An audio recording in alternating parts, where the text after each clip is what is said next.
आंध्र प्रदेश के गवर्नर श्रीमान एस अब्दुल नजीर जी, मुख्यमंत्री जगन मोहन रेड्डी जी,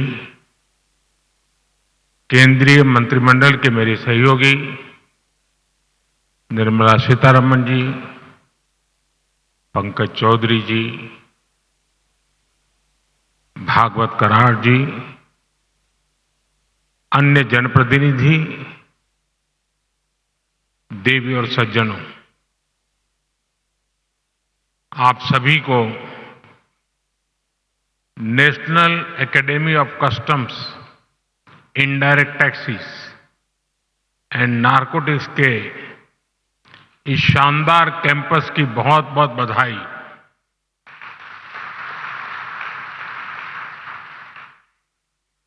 जिस श्री सत्य साई जिले में जिस क्षेत्र में एक कैंपस बना है वो अपने आप में विशेष है। ये क्षेत्र अध्यात्म, राष्ट्र निर्माण और सुशासन से जुड़ी हमारी विरासत का प्रतिनिधित्व करता है। आप सब जानते हैं कि पुट्टपर्ती में श्री सत्य साईं बाबा की जन्मस्थली है। ये महान स्वतंत्रता सेनानी पद्मश्री श्री कल्लुल सुब्बाराव की भूमि है। प्रसिद्ध पपेट्री आर्टिस्ट दलाभाई चलापति राव को इस क्षेत्र में ने नई पहचान दी है। इस धरती से विजयनगर के गौरवशाली राजवंश के सुशासन की प्रेरणा मिलती है। ऐसी प्रेरणादायी जगह पर नैसीन का यह नया कैंपस बना है। मुझे विश्वास है ये कैंपस गुड गवर्नेंस के नए आयाम गढ़ेगा, देश में ट्रेड और इंडस्ट्री को नई गति देगा। साथियों, आज तिरुवल्लुवर दिवस भी है। संत तिरुवल्लुवर ने कहा था, उरु पोरुलम उल्गु पोरुलम तनवोन्नार तिरुपोलम वेंदन पोड़ू, यानी राजस्व के रूप में प्राप्त राजकीय कर और शत्रु से जीते हुए धन पर राजा का ही अधिकार होता है। अब लोकतंत्र में राजा तो होते नहीं, राजा तो प्रजा होती है और सरकार प्रजा की सेवा का काम करती है। इसलिए सरकार को पर्याप्त राजस्व मिलता रहे, उसमें आपकी बहुत बड़ी भूमिका है। साथियों, यहां आने से पहले मुझे पवित्र लेपाक्षी में वीरभद्र मंदिर जाने का सौभाग्य मिला है। मंदिर में मुझे रंगनाथा रामायण सुनने का अवसर मिला। मैंने वहां भक्तों के साथ भजन कीर्तन में भी हिस्सा लिया। मान्यता का है कि यहीं पास में भगवान श्री राम का जटायु से संवाद हुआ था। आप जानते हैं कि अयोध्या में श्री राम के भव्य मंदिर में प्राण प्रतिष्ठा से पूर्व मेरा 11 दिन का व्रत अनुष्ठान चल रहा है। ऐसी पुण्य अवधि में यहां ईश्वर से साक्षात आशीर्वाद पाकर मैं धन्य हो गया। आजकल तो पूरा देश राममय है, राम जी की भक्ति में सराबोर है। लेकिन साथियों, प्रभु श्री राम का जीवन विस्तार, उनकी प्रेरणा, आस्था भक्ति के दायरे से कहीं ज्यादा है। प्रभु राम गवर्नेंस के, समाज जीवन में सुशासन के ऐसे प्रतीक हैं जो आपके संस्थान के लिए भी बहुत बड़ी प्रेरणा बन सकते हैं। साथियों, महात्मा गांधी कहते थे कि राम राज्य का विचार ही सच्चे लोकतंत्र का विचार है। गांधी जी ने ऐसा कहने के पीछे वर्षों का उनका अध्ययन था, उनका दर्शन था। राम राज्य यानी एक ऐसा लोकतंत्र जहां हर नागरिक की आवाज सुनी जाती थी और उसे उचित सम्मान मिलता था। राम राज्य वासियों से कहा गया है, जो राम राज्य के निवासी थे, वहां के नागरिक थे, उनके लिए कहा गया है, राम राज्य वासित्वम प्रोच्छस्वते शिरम न्यायार्थम युद्धस्व सर्वेषु समम चर परिपालय दुर्बलम विद्धि धर्मवरम प्रोच्चयस्वते शिरम राम राज्यवासीत्वम।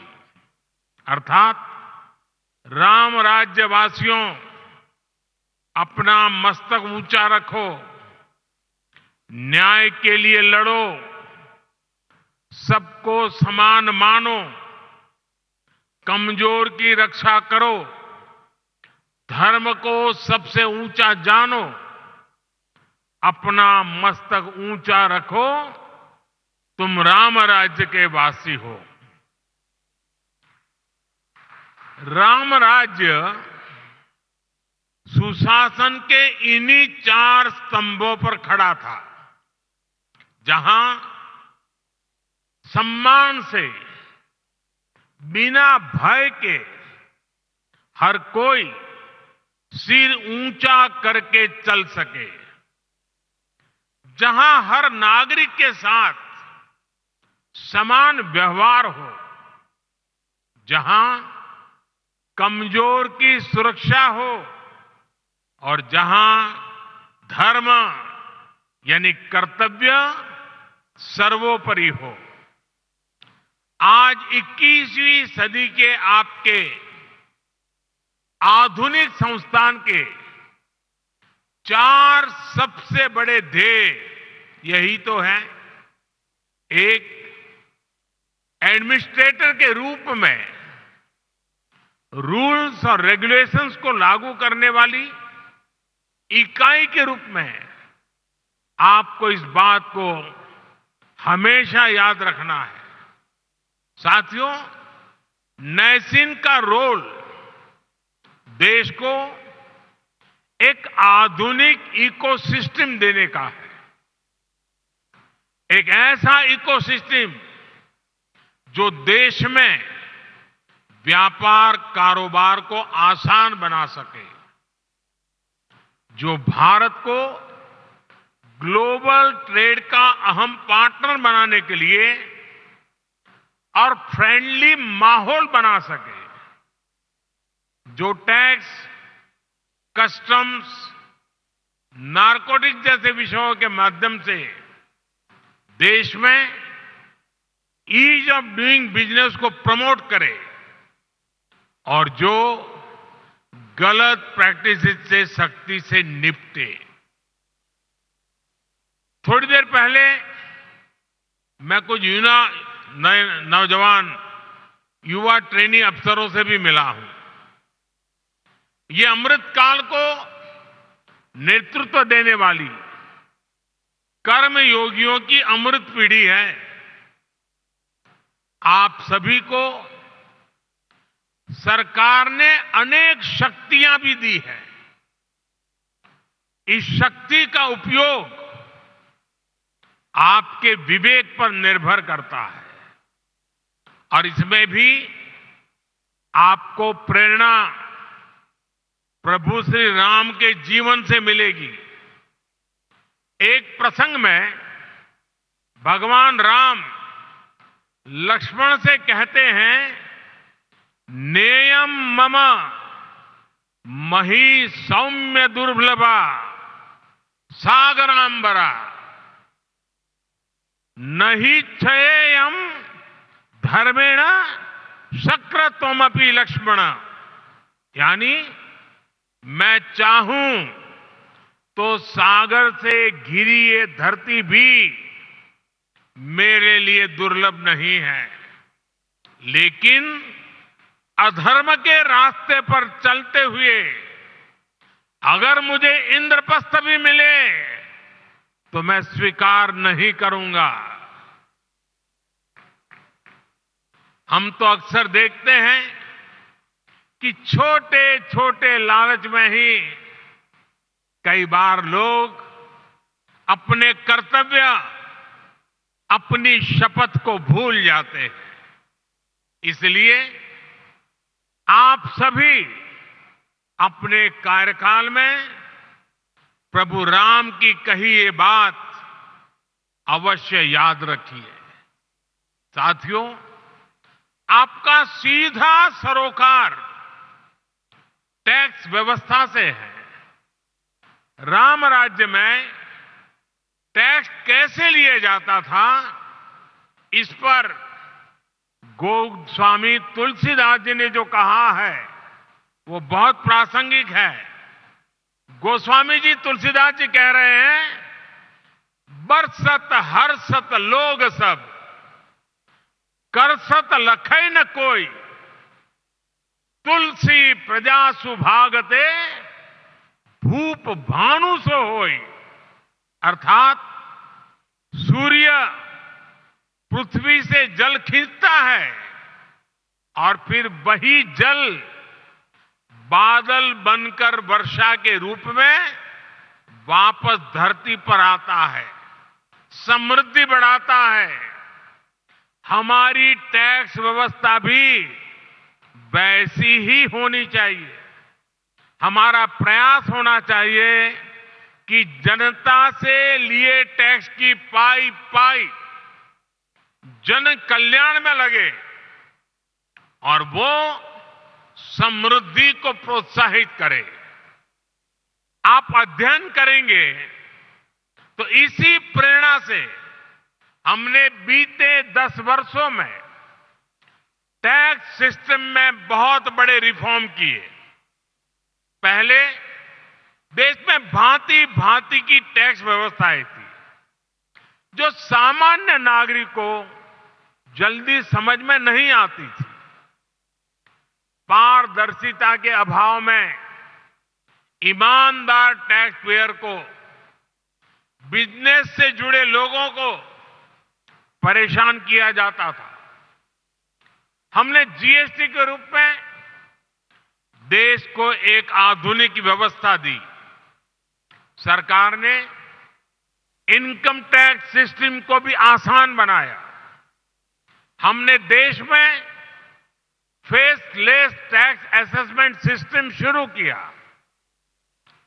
इन सारे रिफॉर्म्स के कारण आज देश में रिकॉर्ड टैक्स कलेक्शन हो रहा है और जब सरकार का टैक्स कलेक्शन बढ़ा है तो सरकार जनता का पैसा विभिन्न योजनाओं के जरिए जनता को लौटा भी रहा है। 2014 में सिर्फ 2 लाख रुपए तक ही लाख तक की इनकम पर ही टैक्स छूट थी। हमने 2 लाख से बढ़कर के सीमा 7 लाख रुपए तक पहुंचा दी। 2014 के बाद से हमारी सरकार ने टैक्स में जो छूट दी है, जो रिफॉर्म किए हैं, उससे देशवासियों को करीब करीब 2.5 लाख करोड़ रुपए टैक्स की बचत हुई है। सरकार ने नागरिक कल्याण की बड़ी योजनाएं बनाई हैं, आधुनिक इंफ्रास्ट्रक्चर पर रिकॉर्ड निवेश कर रही है। और आप देखिए, आज जब देश का टैक्स पेयर ये देख रहा है कि उसके पैसे का सही इस्तेमाल हो रहा है, वो भी आगे बढ़कर टैक्स देने को तैयार हुआ है। इसलिए बीते वर्षों में टैक्स देने वालों की संख्या लगातार बढ़ रही है। यानी हमने जो कुछ जनता से लिया, वो जनता के चरणों में ही समर्पित कर दिया।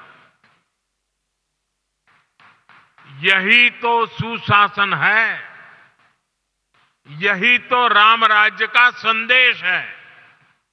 साथियों, कि संसाधनों का ऑप्टिमम यूटिलाइजेशन कैसे हो। अतीत में हमारे यहां प्रोजेक्ट्स को अटकाने, लटकाने और भटकाने की एक प्रवृत्ति रही है। इसके कारण देश का बहुत बड़ा नुकसान होता है।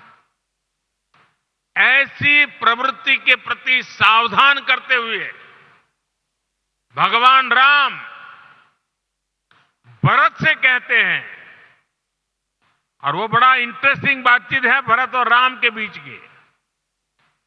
राम भरत से कहते हैं, कच्चिदर्थम विनिश्चित्य लघु मूलम महोदयम क्षिप्र भार भसे कर तुम न दीर्घयसी राघव। अर्थात मुझे विश्वास है कि तुम ऐसे कामों को बिना समय गंवाए पूरे करते हो जिनमें लागत कम और उसके लाभ अधिक है। बीते 10 वर्षों में हमारी सरकार ने भी लागत का ध्यान रखा है और योजनाओं को समय पर पूरा करने पर जोर दिया है। साथियों, गोस्वामी तुलसीदास जी कहते हैं, माली भानु किसान सम,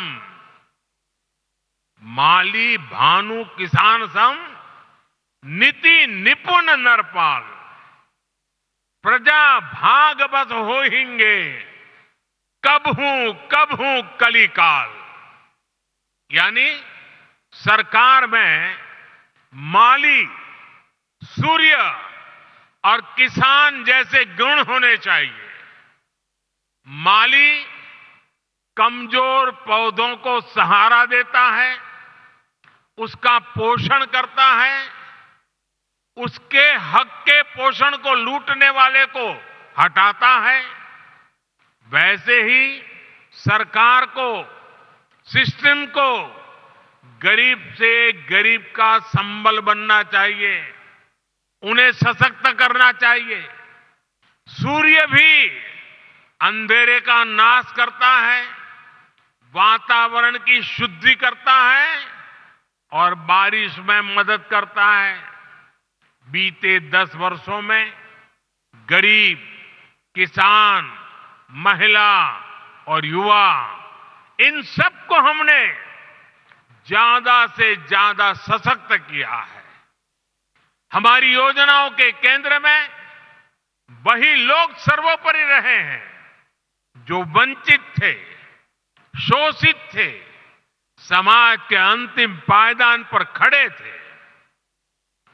बीते 10 वर्षों में लगभग 10 करोड़ फर्जी नामों को हमने कागजों से बाहर किया है।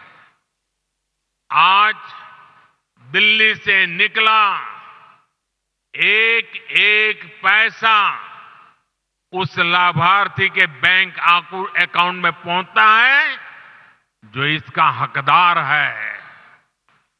भ्रष्टाचार के विरुद्ध लड़ाई, भ्रष्टाचारियों पर एक्शन सरकार की प्राथमिकता रही है। आप सभी को इन्हीं प्राथमिकताओं को ध्यान में रखकर अपना कार्य करना ही चाहिए। साथियों, राष्ट्र के विकास के लिए राज्य का विकास, इस भावना के साथ जो काम हुआ है, इसके सुखद परिणाम आज हमें मिल रहे हैं। आपको कल रिलीज हुई नीति आयोग की ताजा रिपोर्ट की जानकारी अवश्य हुई होगी। जब कोई सरकार गरीबों के प्रति संवेदनशील होती है, जब कोई सरकार साफ नियत से गरीबों की परेशानी दूर करने के लिए काम करती है, तो उसके परिणाम भी निकलते हैं। नीति आयोग ने कहा है कि हमारी सरकार के 9 साल में देश में करीब करीब 25 करोड़ लोग गरीबी से बाहर निकले हैं। जिस देश में दशकों तक गरीबी हटाओ के नारे दिए जाते रहे, उस देश में सिर्फ 9 साल में करीब 25 करोड़ लोगों का गरीबी से बाहर निकलना ऐतिहासिक है, अभूतपूर्व है। 2014 में सरकार में आने के बाद से हमारी सरकार ने जिस तरह गरीब कल्याण को प्राथमिकता दी, ये उसका नतीजा है।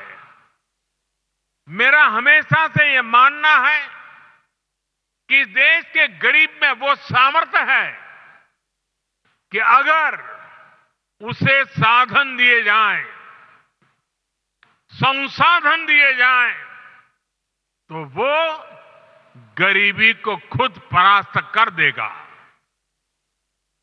आज हम यही होता हुआ देख रहे हैं। हमारी सरकार ने गरीबों की सेहत पर खर्च किया, शिक्षा पर खर्च किया, रोजगार स्वरोजगार पर खर्च किया, उनकी सुविधाएं बढ़ाई, और जब गरीब का सामर्थ्य बढ़ा, उसे सुविधा मिली, तो वो गरीबी को परास्त करके सीना तानकर गरीबी से बाहर निकलने लगा। 22 जनवरी को अयोध्या में राम मंदिर में प्राण प्रतिष्ठा से पहले एक और शुभ समाचार देश को मिला है। भारत में गरीबी कम हो सकती है, ये बात हर किसी को एक नए विश्वास से भरने वाली है, देश का आत्मविश्वास बढ़ाने वाली है। भारत में कम होती है गरीबी, देश में नियो मिडिल क्लास का दायरा भी लगातार बढ़ा रही है। आप इकोनॉमी की दुनिया के लोग जानते हैं कि नियो मिडिल क्लास का बढ़ता हुआ ये दायरा इकोनॉमिक एक्टिविटीज को कितना ज्यादा बढ़ाने जा रहा है। निश्चित तौर पर ऐसे में आपको नैसीन को और ज्यादा गंभीरता के साथ अपना दायित्व निभाना है। साथियों, आपको याद होगा, लाल किले से मैंने सबका प्रयास की बात कही थी। सबका प्रयास का महत्व क्या होता है, इसका उत्तर भी हमें प्रभु श्री राम के जीवन से ही मिलता है। श्री राम के सामने विद्वान, बलशाली और संपन्न लंकाधिपति रावण की विराट चुनौती थी।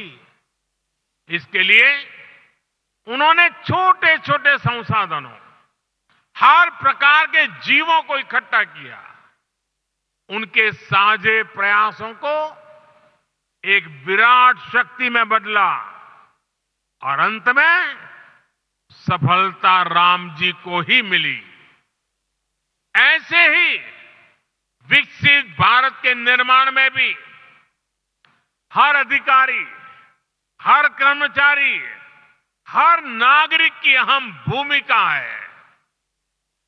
देश में आय के साधन बढ़े, देश में निवेश बढ़े, देश में व्यापार कारोबार करना आसान हो, इसके लिए हम सभी को मिलकर काम करना है। सबका प्रयास, इस मंत्र को लेकर के चलना है। नैसीन का यह नया कैंपस अमृतकाल में सुशासन की प्रेरणा स्थली बने, इसी कामना के साथ आप सभी को फिर से बहुत बहुत बधाई, धन्यवाद।